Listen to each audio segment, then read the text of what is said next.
And today I'm in conversation with Paddy Hennessy, and Paddy is the spokesperson for the recently formed INFTO, Irish Nurses for Transparency and Openness. But before I begin chatting to Paddy, I just want to let you know that we contacted the INMO, which is the Irish Nurses and Midwives Organisation, and also the HSE, inviting them to put forward somebody to discuss the issues that Paddy is going to be raising. We didn't get a response from the INMO, and I'm going to read out for you now the response that we got from the HSE. We won't have anybody available in the coming weeks, but please see a response below. The HSE is not aware of such organisation. There are already well-established representative structures for nursing personnel within the HSE. The HSE engages on a regular and ongoing basis with recognised nurse representative organisations via a variety of agreed channels, fora, at which any and all issues of concern to nurses can be raised. So that's the statement from the HSE. So it gives me great pleasure now to welcome Paddy Hennessy, the spokesperson for the INFTO, the Irish Nurses for Transparency and Openness. Paddy, you're very welcome. Thank you, Anna. It's lovely to be on. Paddy, perhaps we might begin by getting you to tell us a little bit about yourself and how the INFTO came to be set up. Sure. So I am a registered nurse, Anna, having qualified in 2010. I worked for a short time in Ireland before moving to the UK, where I specialised in intensive care nursing, and was very lucky to get a position back in Ireland in 2012 in the height of the crash. And I worked for a short time in intensive care in one of the large hospitals in Dublin before moving into a more community-based role, looking after patients with chronic respiratory illness in the home setting. I've always really been involved in respiratory care. That's been the field of my work. And more recently, I've worked in clinical education, which took me into hospitals within Republic of Ireland and also Northern Ireland in relation to education of various different respiratory medical devices. I got involved with the INFTO. Really the group formed, Anna, by one man's concern relating to the vaccination risks posed to his young daughter. And when he spoke to a number of nurses and they came together and shared their experiences of many different aspects of the COVID-19 pandemic management in Ireland, I guess they identified quite concerning common threads. And a number of those nurses filed stories with a national newspaper. And as of July 20th, the INFTO released their first statement. I became involved with them at this time. We had our first Zoom meeting and they requested a spokesperson for the group. And I put my hand up and said that I would be happy to represent the group and their intentions. I guess just one important thing to say before we go on is that I personally have nothing to gain by putting myself on the line and doing this, nor do any of the members of the INFTO. The organisation stands for transparency and openness, and they are the values that we wish to bring. Okay, Paddy. Well, I read the report written by Maeve Sheehan in the Sunday Independent last Sunday week, and I also listened to your interview on Shannonside Radio with Joe Finnegan. So for people who haven't read that article or listened to that interview, can you give us an outline of the wide variety of concerns that have been raised by these nurses and healthcare workers? Sure. Firstly, I'd like to say it was great to get our information out into the public domain through Maeve Sheehan in the Irish Independent, Sunday Independent, and also with Joe Finnegan. Look, Anna, really the concerns are far-reaching. I guess the more pressing and urgent concerns of the INFTO relate to suspected vaccine-related events or injuries, and also to the treatment of patients, healthcare workers, families throughout the whole COVID-19 pandemic, but in particular in relation to healthcare workers who are as yet unvaccinated, who have chosen not to be or who are medically unable to be vaccinated. I guess one of the things that Joe talked about in his interview with me was that we expect to have a certain amount of adverse reactions within a mass vaccination rollout, and I accept that point. And what probably did not come across as clear was that the suspected adverse reactions that I'm alluding to and that the INFTO are alluding to are actually a lot more serious than perhaps, maybe pain at the site of injection, which are very mild symptoms. What the INFTO members are reporting widespread is an increased number of patients who are otherwise fit and healthy presenting with potential complications related to the vaccine. Now, we're by no means saying that they are directly related to this, but the information that we're receiving is that there's a widespread failure to acknowledge, document, and have these suspected adverse reactions investigated. We're being inundated daily with testimonies by healthcare workers who report this, but also more recently from patients themselves who, some of them are actively in hospital, have had multiple admissions, and are feeling very isolated and unheard, because when they express their concerns and their the idea that they feel it may be related to the vaccine, this is not being heard or, like I said, documented or investigated fully. Okay, Paddy, that seems to be a very, very serious issue. So about many nurses would you say have been in contact with you or are part of your group? So firstly, just to say that we are still in our infancy. Day by day, we're growing. As of yesterday evening, we had been contacted by over 440 healthcare workers, the majority of which are nurses. We also have had contact from doctors, healthcare attendants, physiotherapists, really the whole range, Anna, of healthcare personnel working within the myriad of healthcare institutions that we have in Ireland. So even within the nursing register itself, we have general nurses who obviously work within our acute hospitals, our community hospitals, our GP practices. Then we have our mental health nurses who obviously work in our psychiatric hospitals and our community residential facilities. And then we have our intellectual disability nurses. So I think what's important to understand here is that we're getting feedback from every different sector of society, and we can really see the impact of some of the measures that have been introduced throughout the past 18 months on these very vulnerable members of our society. The organization continues to grow daily, and I guess, really, to be perfectly honest, Anna, we were overwhelmed with the response that we've had from people. Delighted that nurses in particular have decided to contact us, given that they have a legal, an ethical, and a moral responsibility to ensure that their patients don't suffer harm, and also to report on instances of poor practice that are directly affecting patients.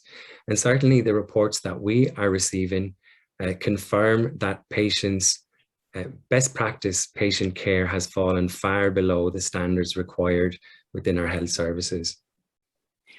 Well, just to pick up on that point, Nicole Glennon is reporting in today's Irish Examiner that conditions are really very, very acute in Cork University Hospital at the moment. And she said that, or in her report, she says that the overcrowding has become so acute at the hospital that it is not possible to isolate the COVID patients from non-COVID patients, and there is a real danger of COVID spreading in the hospital setting. And I'm just looking here, the term out of control and extremely dangerous is two of the descriptions used to describe what is happening in Cork University Hospital at the moment. Yeah, and I think that's I would echo what has been reported there. That they're certainly the reports that we have been receiving too.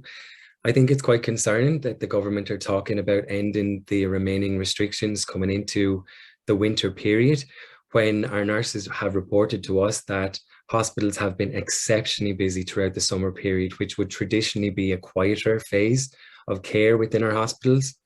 I guess, you know, this is multifaceted as to the reasons why, but certainly in the past number of weeks, we've received reports from emergency department nurses who are telling us that the COVID pathways that were introduced to segregate suspected COVID positive patients with non-COVID patients have been stood down.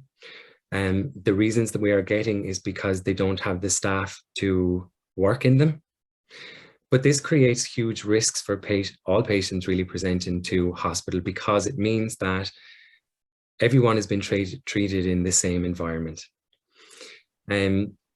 And I guess really this comes back to another point, Anna, where we've been contacted by a huge amount of healthcare workers who are unvaccinated.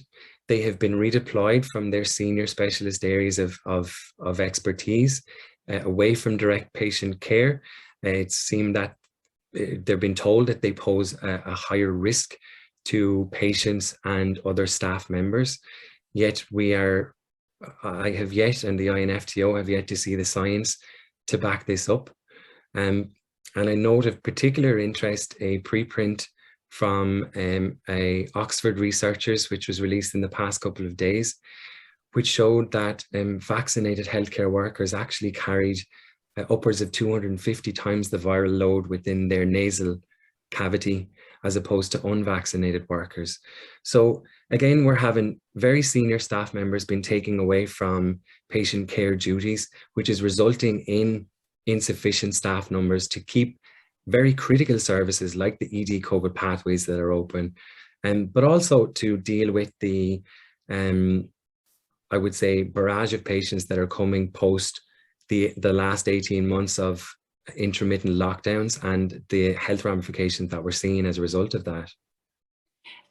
Right, so there's 2 points then I want to pick up with you. Just that last final point that you made there about increased numbers as a result of people now presenting in A&Es because they were cut off from medical care and medical attention during lockdown.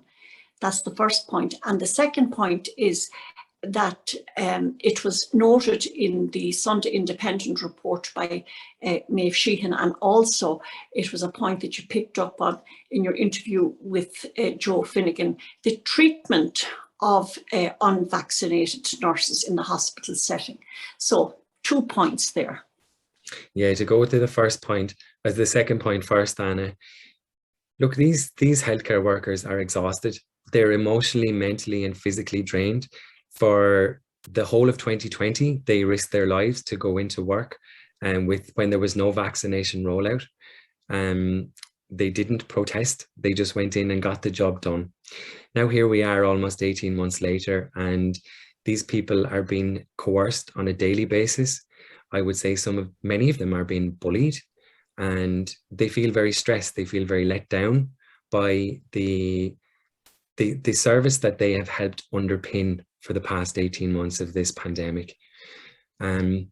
Most worryingly, I think it's important to mention this point. I spoke with a very senior healthcare worker today, Anna, who is unvaccinated, was removed from their direct patient care duties within intensive care because they were told that they posed too high of a risk, but were allowed to continue their duties at a ward level. Now, They were contacted last week by a member of the HSE's contact tracing team to say that another staff member had tested positive for COVID and that they needed to contact trace this person, which this person, of course, complied with. But out of curiosity, they asked this contact tracer if they were contacting all members of staff, and they were informed that they weren't, that they were only contacting unvaccinated staff members. Now, this is hugely concerning for me, given that we know the science tells us that the vaccines, as far as we know at this point, do not interrupt the spread or transmission of the disease. So I would ask the question as to why contact tracing is only being carried out for unvaccinated staff members. I think that's quite concerning. And again, I would question the scientific basis behind that decision. If you could remind me again of the first. Yes. And I do apologize for putting two questions to you, and they're unrelated questions. The other question was the increased numbers presenting in hospitals because they didn't have access to medical care during lockdown. Sure. Yes. You know, I think that the scale of the health problems that we are about to face into over the next number of months and years will be unprecedented. And certainly from the mental health nurses that we have had contact with, they are reporting huge increased numbers in addiction, particularly within younger age cohorts, in eating disorders, of course, a huge increase in suicide numbers also. So, you know, yes, we needed to have an abundance of caution at the beginning of this disease when COVID first arrived in Ireland, but there's a lot more information that we know about it now. And there's, you know, I feel a lot more can be done to open up our services, to ensure that, let's say, for example, patients within the community, we know that they have problems accessing their GP.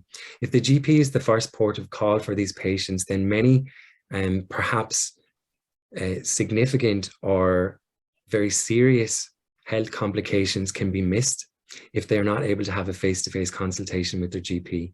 So many of these patients then are being redirected to our emergency departments, which is causing overcrowding there. So, you know, I think we need to look at the whole range of services that people have not had proper access to, and particularly outpatients appointment with specialist services. You know, there's a huge increase from the INFTO members, what they're reporting to us, in particularly cardiac related disorders, neurological related disorders, again, in otherwise fit and healthy people in the younger cohort populations, I would say under the age of 50. And we feel that this needs to be investigated. Of course, we have a mass vaccination program that's underway, but I think it's also important to highlight that we have a voluntary reporting system to the Health Products Regulatory Authority, who are in charge of monitoring the safety and efficacy of the vaccines within Ireland. And I note in doing my own research, and in the past couple of days, a 2018 report by the HPRA and Regulatory Science Ireland identified that 1 in 3 healthcare practitioners are unaware that patients themselves can report adverse drug reactions or suspected adverse drug reactions. And it also noted that nurses were least likely in the group of healthcare professionals to report adverse reactions. Now, this may be for, again, a multitude of reasons, but certainly one of the main reasons that we're hearing is that the reporting procedure is arduous. These nurses are already stressed. As you mentioned, there's upwards of 20 people on trolleys. So where do they find the time to actually report these incidents? Right.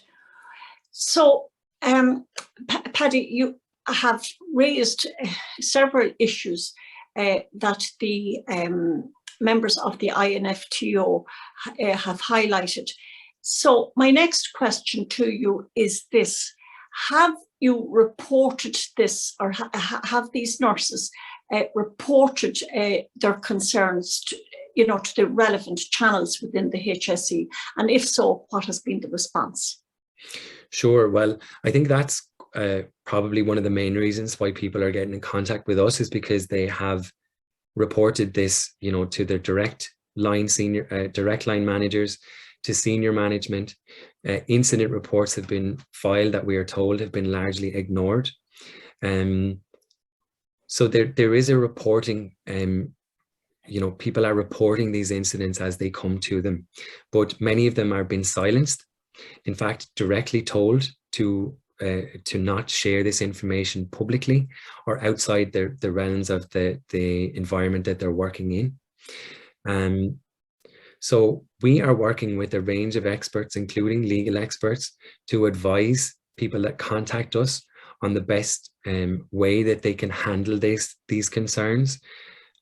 We have reached out to a number of impartial organisations such as Transparency Ireland, again to get information on making protected disclosures from these healthcare workers, because, I would say, Anna, that potentially there are some criminal investigations into some of the reports from the nurses and healthcare workers that have come back to us, particularly in relation to vaccinations being given without informed consent. And it's our intention to support these workers as best we can. I would say that, there is a clear fear within these healthcare workers too, to speak out, even for them to speak to us. They're quite cautious of who they share these stories with. And I think it's important to note that we have filed a number of stories with national newspapers. Some of them are going on for 2 months now, and these have yet to be reported on. So there are clear attempts to bring this information into the public domain, to highlight it with the HSE and the relevant authorities. And as so far, apart from yourself, the likes of Joe Finnegan, Maeve, Sheehan in the Sunday Independent, we have been largely met with silence too. We have also lobbied all of the 160 TDs in Ireland to ask for urgent meetings with them. I know as some of these TDs, including the Rural Independents, have met with us. We have raised our urgent and pressing concerns with them. But I would say overwhelmingly, Anna, the reaction has been one of silence. I'm aware that the information that we're presenting is quite difficult for people to understand. I think as we begin to open the doors and show people what has been happening in our healthcare institutions throughout the past 18 months, there will of course be some shocking revelations, I think, that the public will be made aware of. However, it is important for patient safety and for best practice care that all instances of poor practice are brought to light, are fully investigated, and we would certainly support a public inquiry into the nursing homes in particular. I think they are one sector of our society that really got a hard raw deal in this, and I think the damages in terms of the mental and emotional lasting impacts that has on family members who have been affected by this is something that we will be dealing with for a long time to come as well. Okay, Paddy. Well, you have more or less, I think, answered the final question that I was going to put to you, which is, what do you hope to see in the short term and the medium term? So if there's anything that you'd like to add to what you have already said, you can do so now by way of conclusion. Sure, and I think it is just kind of repeat of what I've already mentioned, Anna. We would 100% call immediately for the mandatory reporting of all suspected vaccine-related events or injuries. I think that is crucial, particularly we see the rollout of the vaccination program within our younger age cohorts. And if there is a clear unwillingness to acknowledge, document and investigate these suspected adverse reactions in the adult population, then I would have very serious concerns regarding the rollout in children. We also would call for the full, transparent and open investigation into particularly our nursing homes, but also into the entire state's handling of the COVID-19 pandemic. You know, as I mentioned at the beginning, we appear to be told that we're coming towards the end phases of this now. And I think this provides us with an ample opportunity to reflect back on how we've managed it. You know, of course, there's going to be things that we got right, but there's also going to be things that we got wrong. And it's important now that we do reflect on this with the values of compassion, accountability, and transparency to ensure that if we are ever faced with a situation like this in the future, that we are best placed to deal with it within those values. Okay, well, thank you so much, Paddy. For those of you who have just joined us, you have been listening there to Paddy Hennessy, who is the spokesperson for the INFTO, the Irish Nurses for Transparency and Openness. Thank you so much, Paddy, for joining me this evening. And I hope that we will be able to talk to you, I suppose, in another month or so, just for an update on what is happening. To those of you who have been watching in, I want to thank you sincerely. And I do have a special request. We do not ask for any money. Dr. Finbar Markey and myself have made this platform, Compass Media, available for people who are otherwise shut out from mainstream media. We've done so in a voluntary basis. We do all the work for free, and we will never ask you for money. But we do ask you, please, to like and share this video so that this news can get out to a much wider audience. Once again, thank you for watching, and until we meet again, Bannock Day or If Galair.